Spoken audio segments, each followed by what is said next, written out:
My brothers and sisters, it's very popular nowadays for many people to take this passage that we've heard about Jesus dining with sinners and tax collectors, and for them to use it to justify their lives, saying Jesus wouldn't have a problem with what I'm doing, Jesus wouldn't have a problem with how I'm relating to others.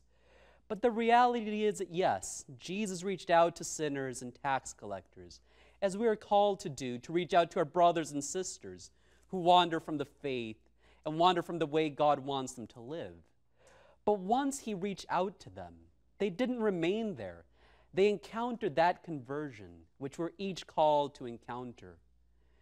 In today's gospel reading, we see him calling Matthew, and this is an encounter which is so simple and yet so profound. There's no big dramatic moment. He simply says to Matthew, "Come and follow me." Just as he says to us day in and day out, "Come and follow me. Experience the conversion I call you to." And Matthew, doing that, went from his sinful way of life to become the great evangelist, the great proclaimer of God's love and God's mercy. This encounter is captured beautifully in the painting by Caravaggio. And the thing he does most dramatically in this painting is contrast the darkness and the light. And this, my brothers and sisters, is what God calls us to, when he calls us to move from wherever we find ourselves to a greater sense of his light and presence in our lives, because we are all called to conversion. We're all called daily to grow in holiness and to follow God more closely. And when we do so, we will be able to do great and dramatic things for him. But it all begins by simple gestures. I mentioned at the beginning of Mass that I'm joined by members of Pure in Heart, which is a young adult group that meets weekly.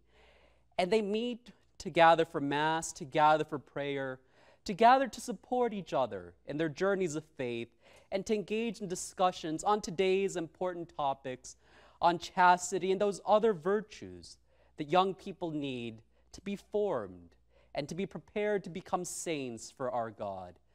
And they do two important things. First of all, discussing the truths of the church. Second of all, gathering community. Because we don't journey alone. We need the support of our brothers and sisters through our prayer, through our encouragement, and yes, from time to time, through challenging them to remember that God calls them to holiness. The saint we celebrate today as well gives us a great example of this virtuous life and of the importance of purity. Saint Maria Goretti, a young woman who preferred to be killed rather than to submit her body to be defiled by her attacker. She knew the purity God called her to, and she knew the strength that God gave her. Saint Maria gives us an example of how much we should honor our bodies, how much we should honor the gifts God has given us. And in her sacrifice, in that gesture, she led to the conversion of many.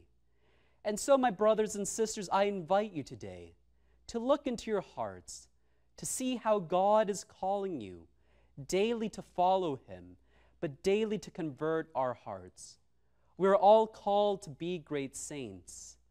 But that conversion doesn't begin with a dramatic gesture, dramatic encounter, but with the simple following when Jesus comes to us and says, "Follow me."